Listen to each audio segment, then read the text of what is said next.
नवरात्रि के पावन अवसर पर मुझे सिद्धों और शूरवीरों की धरती एक बार फिर आप सबके दर्शन करने का सौभाग्य मिला है। ये वो धरती है जिसके वीरों की कहानियां आज भी सीमा पार खौफ पैदा करती है।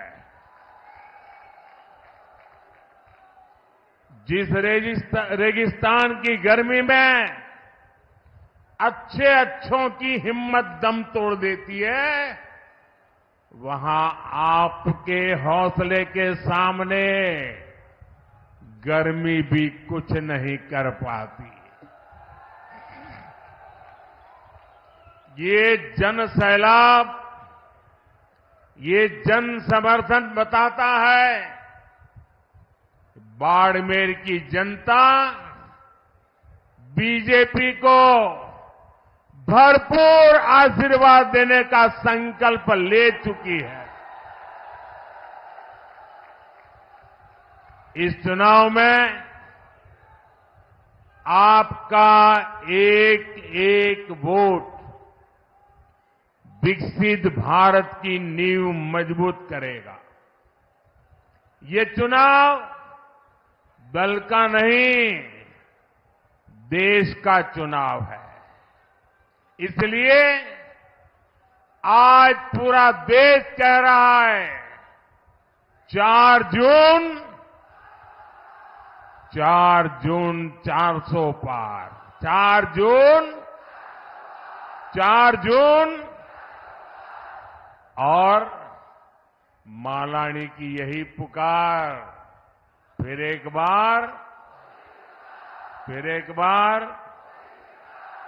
बार, भाइयों और बहनों, बाड़मेर हमारी पार्टी के वरिष्ठ स्वर्गीय जसवंत सिंह जी का क्षेत्र है। यहां के लोगों ने हमेशा मुझे बोला है, मोदी जी आप देश के दुश्मनों को सबक सिखाओ, बाड़मेर जिताने की जिम्मेदारी हमारी। आप इस बार भी पहले से ज्यादा वोटों से बीजेपी को जिताएंगे, ये मेरा पक्का विश्वास है। साथियों, कांग्रेस पार्टी ने 5-6 दशक से ज्यादा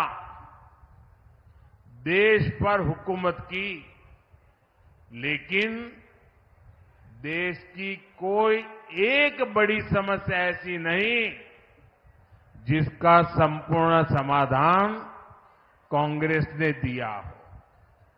राजस्थान के लोगों से बेहतर इस बात को कौन जानेगा।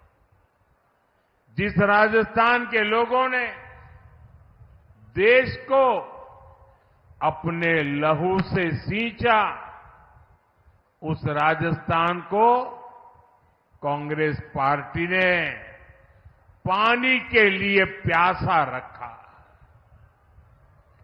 मेरी माताएं बहनें तपती गर्मी में रेतीले धोरों पर सिर पर घड़े रखकर कोस कोस चलकर पानी लेने जाती थी।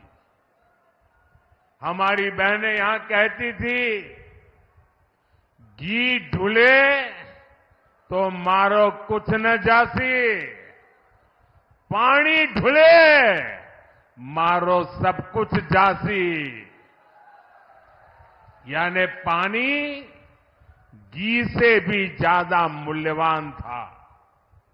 लेकिन 70 साल तक किसी ने इन माताओं बहनों की नहीं सुनी। जब आपने आपके बेटे मोदी को सेवा करने का मौका दिया।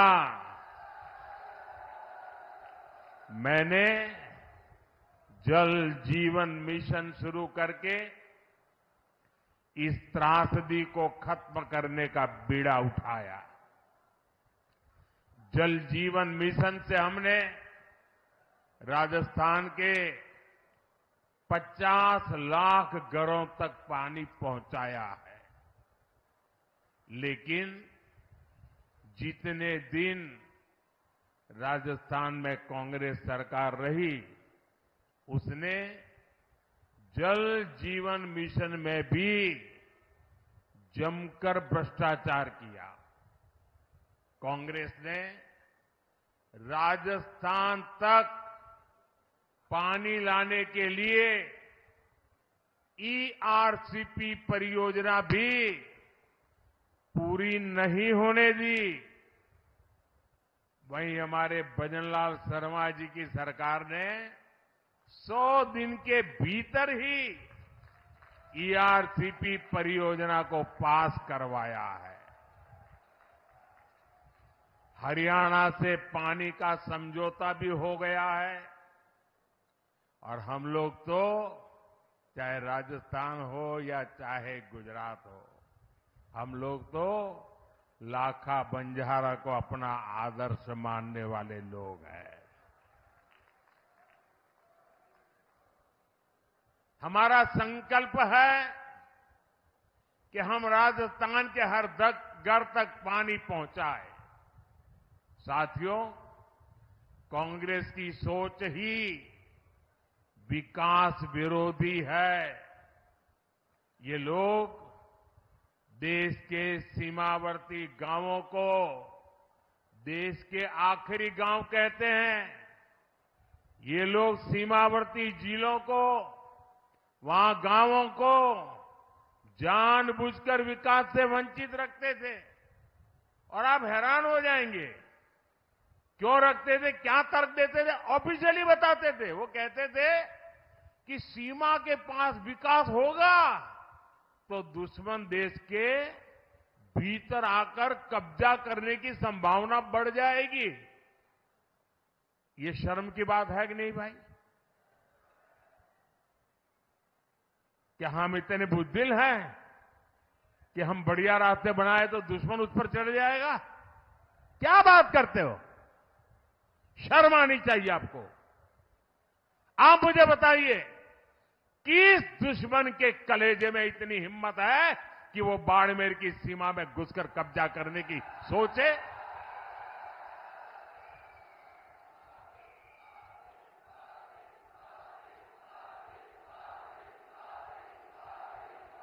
है हिम्मत किसी में? भाइयों बहनों, हम सीमावर्ती इलाकों को, सीमावर्ती गांवों को आखिरी गांव नहीं, देश का प्रथम गांव मानते हैं। हमारे लिए देश की सीमा यहां पूरी नहीं होती है। हमारे यहां से देश शुरू होता है। आज अगर देश में 4 करोड़ गरीबों को पीएम आवास मिले हैं, तो मेरे बाड़मेर को भी 2.25 लाख गरीबों को पक्के आवास का लाभ मिला है।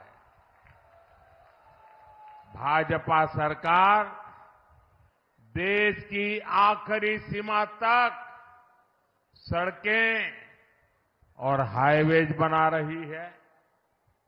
हमने बाड़मेर में मेडिकल कॉलेज भी खोला है। आज सीमावर्ती बाड़मेर में 72,000 करोड़ रुपए लागत की रिफाइनरी शुरू होने जा रही है। और मेरे बाड़मेर के भाई बहन सुनिए, अगर यहां कांग्रेस की सरकार न होती तो मेरे दूसरे टर्म में ही मैं आकर उद्घाटन कर जाता, लेकिन कांग्रेस ने ऐसे ऐसे रुकावटें डाली। लेकिन मैं आपको गारंटी देता हूं, मेरे तीसरे टर्म में मैं रिफाइनरी का उद्घाटन करने जरूर आऊंगा। और जिस दिन रिफाइनरी के उद्घाटन के लिए आऊंगा, उस दिन इस चुनाव विजय के लिए धन्यवाद भी करने आऊंगा। आने वाले समय में इस इलाके में रोजगार के अवसर पैदा होंगे, युवाओं के लिए नए रास्ते बनेंगे। मेरे बाड़मेर के भाई बहन जो पुराने लोग हैं, वो जब मेरी ये बात सुनते हैं तो उनको लगेगा या ये संभव है, ये होगा क्या? स्वाभाविक है कि ऐसी मुसीबतों में उन्होंने जिंदगी गुजारी है। यहां से पलायन होना बहुत स्वाभाविक था। मां बाप भी बच्चों को कहते थे, भाई कहीं और चले जाओ, यहां रह के क्या करोगे? वो दिन थे। ऐसा ही हाल कच्छ का था। मैं गुजरात का अनुभव बताता हूं आपको। कच्छ का भी हाल ऐसा ही था। लेकिन 2001 के भूकंप के बाद गुजरात के लोगों ने मुझे सेवा का मौका दिया। आज पूरे हिंदुस्तान का सबसे तेज विकास करने वाले जो जिले हैं, उसमें आज कच्छ जिला पहुंच गया है। मुंबई में जमीन की जो कीमत होती है, वो कच्छ की जमीन की कीमत हो गई है। अगर कच्छ बदल सकता है तो बाड़मेर बदल सकता है कि नहीं बदल सकता है? बदल सकता है कि नहीं बदल सकता है? मैं ये करके आया हूं और इसलिए मैं गारंटी देता हूं, ये भी मैं करके रहूंगा। यहां के एयरपोर्ट में भी पिछली सरकार ने जमकर रोड़े अटकाए थे। अगर कांग्रेस ने बेवजह ब्रेक न लगाया होता तो यहां का एयरपोर्ट 2 साल पहले ही चालू हो जाता। साथियों, कांग्रेस ने जिन लोगों को दशकों तक नहीं पूछा, मोदी उनको पूजता है।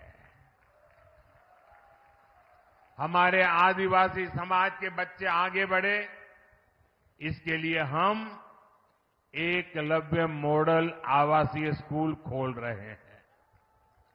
आदिवासी समाज को सिकल सेल एनीमिया से मुक्ति दिलाने के लिए हम अभियान चला रहे हैं। भाजपा ने आदिवासी समाज को सम्मान दिलाने के लिए देश को पहली महिला आदिवासी राष्ट्रपति दी है। हमारे गांव ढाणियों की महिलाएं, मेघवाल समाज, लंगा, मंगणियार समाज के लोग पीढ़ियों से हस्तकला का काम करते आए हैं। भाजपा ने पहली बार उन्हें आगे बढ़ाने के लिए पीएम विश्वकर्मा योजना शुरू की है। अपनी मेहनत से रेत में भी फसल उगाने वाले यहां के किसानों को भी कभी किसी ने नहीं सराहा। आज हम किसानों के सीधे उनके खातों में पीएम किसान सम्मान निधि भेज रहे हैं। किसानों की आय बढ़े, इसके लिए हम मोटे अनाजों को, श्री अन्न को पूरी दुनिया में प्रमोट कर रहे हैं। ये हमारा बाजरा कोई पूछता नहीं था, सिर्फ हम गांव के लोग खाते थे। आपको जानकर के खुशी होगी, अभी मैं जब अमेरिका गया तो अमेरिका ने राष्ट्रपति ने अपने घर में व्हाइट हाउस में बड़ा भोज रखा था। लेकिन मजा देखिए, उस भोज में जितनी चीजें खाने के लिए बनाई थी वो हमारे मोटे अनाज में से बनाई थी। हमारे बाजरे, हमारा ज्वार उसमें से बनाई थी। दुनिया में जो मेरा छोटा किसान पानी के अभाव में खेती करता है, मोटा अनाज पैदा करता है। मैंने दुनिया को समझाया है, ये मामूली अनाज नहीं है, ये सुपर फूड है, सुपर फूड। आपकी सेहत के लिए उत्तम फूड है। और मैं दुनिया में आपके किसानों के द्वारा बनाई ये बाजरा ज्वार दुनिया में बेच रहा हूं दोस्तों। मूंग का समर्थन मूल्य भी आज जितना है उतना कभी नहीं था। मोदी आपके सुख दुख में आपके साथ है, क्योंकि आपके सपने ही मेरे संकल्प है। साथियों, एससी, एसटी, ओबीसी भाइयों और बहनों के साथ दशकों तक भेदभाव करने वाली कांग्रेस आजकल एक पुरानी रिकॉर्ड बजा रही है। जब भी चुनाव आता है, संविधान के नाम पर झूठ बोलना ये इंडिया अलायंस के सब साथियों की फैशन बन गई है। वो कांग्रेस जिसने बाबा साहब के जीते जी उन्हें चुनाव हरवाया, जिसने बाबा साहब को भारत रत्न नहीं मिलने दिया, वो कांग्रेस जिसने देश में आपातकाल लगाकर संविधान को खत्म करने की कोशिश की, आज वो मोदी को गाली देने के लिए संविधान के नाम पर झूठ की आड़ ले रही है। ये मोदी है जिसने देश में पहली बार संविधान दिवस मनाना शुरू किया। ये कांग्रेस वालों ने संविधान दिवस मनाने का विरोध किया था। पार्लियामेंट में भाषण है उनका। क्या बाबा साहब का ये अपमान है कि नहीं है? संविधान का अपमान है कि नहीं है? इतना ही नहीं, ये मोदी है जिसने बाबा साहब से जुड़े पंच तीर्थों का विकास किया। इसलिए बाबा साहब और संविधान का अपमान करने वाले कांग्रेस और इंडिया अलायंस के झूठों से, उनकी गपबाजी से सावधान रहने की जरूरत है। और कांग्रेस वाले सुन लें, ये 400 सीट की बात देश की जनता ने इसलिए की है कि आपने 10 साल पार्लियामेंट में मुझे अच्छे काम करने के लिए रोकने की लगातार कोशिश की है। और इसलिए देश आपको, कांग्रेस को सजा देना चाहता है और साफ कर देने का मन बना लिया है। और जहां तक संविधान का सवाल है, आप मान के चलिए और मोदी के शब्द लिख के रखिए, बाबा साहब आंबेडकर खुद आ जाए तो भी संविधान खत्म नहीं कर सकते हैं। ये हमारा संविधान सरकार के लिए गीता है, रामायण है, महाभारत है, बाइबल है, कुरान है, ये सब कुछ हमारे लिए हमारा संविधान है। साथियों, भारत के खिलाफ ये इंडिया अलायंस वाले कितनी नफरत से भरे हुए हैं, ये इनके मैनिफेस्टो में भी नजर आता है। कांग्रेस के मैनिफेस्टो में तो बंटवारे की, गुनहगार मुस्लिम लीग की छाप नजर आती है। अब इंडिया अलायंस में शामिल एक और दल ने देश के खिलाफ बहुत खतरनाक ऐलान किया है। उन्होंने अपने मैनिफेस्टो में लिखा है, जिस पोखरण की धरती ने भारत को परमाणु शक्ति से संपन्न किया, अब इंडिया अलायंस का कहना है कि हम भारत के परमाणु हथियार नष्ट कर देंगे, दरिया में डुबो देंगे। भारत जैसा देश जिसके दोनों तरफ पड़ोसियों के पास परमाणु हथियार हो,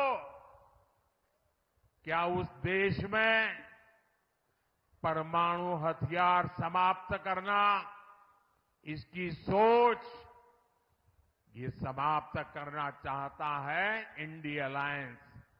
क्या परमाणु हथियार समाप्त होने चाहिए? मुझे सबका जवाब चाहिए। क्या परमाणु हथियार समाप्त होने चाहिए? क्या परमाणु हथियार समाप्त होने चाहिए? मैं जरा कांग्रेस को पूछना चाहता हूं, आपके ये साथी, ये आपके इंडिया अलायंस के साथी किसके इशारे पर काम कर रहे हैं? ये कैसा गठबंधन है जो भारत को शक्तिहीन करना चाहता है? आखिर किसके दबाव में आपका ये गठबंधन हमारे परमाणु ताकत को समाप्त करना चाहता है? एक तरफ मोदी भारत को शक्तिशाली राष्ट्र बनाने में जुटा है, वहीं इंडी गठबंधन वाले भारत को कमजोर देश बनाने का ऐलान कर रहे हैं। माता तनोट राय की धरती के लोग क्या इसे स्वीकार करेंगे? कमजोर देश आपको मंजूर है? शक्तिहीन देश आपको मंजूर है? क्या ऐसा सोचने वालों को सजा देंगे? इस चुनाव में सजा देंगे? कमल पर वोट दबा करके उनको सजा देंगे? और इसलिए पूरे देश के लोगों को इंडी गठबंधन से सतर्क रहने की जरूरत है। साथियों, जिस भारत मां के लिए हम अपने जीवन की परवाह नहीं करते, ये कांग्रेस पार्टी उसे सिर्फ एक जमीन का टुकड़ा मानती है। और इसलिए कांग्रेस के राष्ट्रीय अध्यक्ष राजस्थान की वीर भूमि में आकर कहते हैं कि मोदी ने कश्मीर से 370 हटाया तो राजस्थान से उसका क्या लेना देना, क्या वास्ता? यहां आकर के बोल के गए हैं। ये राजस्थान की राष्ट्रभक्ति पर ऐसा सवाल करने की हिम्मत करते हैं। जिस राजस्थान के वीरों ने सीमा पर कश्मीर के लिए सीने पर गोलियां खाई, उससे पूछते हो कि कश्मीर से क्या वास्ता? इस बाड़मेर के सपूत भीखाराम मुंड ने करगिल युद्ध में अपना बलिदान दे दिया था। और कांग्रेस कहती है कि कश्मीर का राजस्थान से क्या वास्ता? जिस राजस्थान में, कश्मीर में जन्मे बाबू साहब रामदेव जी की घर घर पूजा होती हो, उससे पूछते हो कि कश्मीर से क्या रिश्ता? जब कश्मीरी हिंदुओं को उनके घर से खदेड़ा गया था, तब कितने ही परिवारों को राजस्थान ने बसाया था, गले लगाया था। और ये पूछते हैं कि राजस्थान का कश्मीर से क्या वास्ता? अरे उनको पता नहीं होगा। करगिल के लोग ईरान गए थे और ईरान में कोविड की भयंकर महामारी में फंस गए थे। उनको वापस लाना था, कोविड के साथ लाना था, बड़ा संकट का काम था। उनको हिंदुस्तान ला करके कहां रखे? देश को जान करके गर्व होगा, ये मेरे राजस्थान की वीर भूमि है। जैसलमेर में ईरान से लाए गए कोविड के वो सारे लोग जो करगिल के रहने वाले थे, वहां वो माइनस टेम्परेचर में रहते हैं, यहां 35-40 डिग्री टेम्परेचर में महीना भर रहे।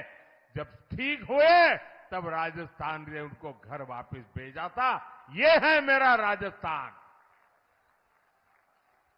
कांग्रेस भारत को भाषा, प्रांत, जात पात में तोड़ना चाहती है। इसलिए आपको इस चुनाव में कांग्रेस को फिर एक बार सबक सिखाना है। साथियों, कांग्रेस हर उस काम का विरोध करती है जो देश हित में होता है। कांग्रेस हर उस ताकत के साथ खड़ी हो जाती है जो देश विरोधी होती है।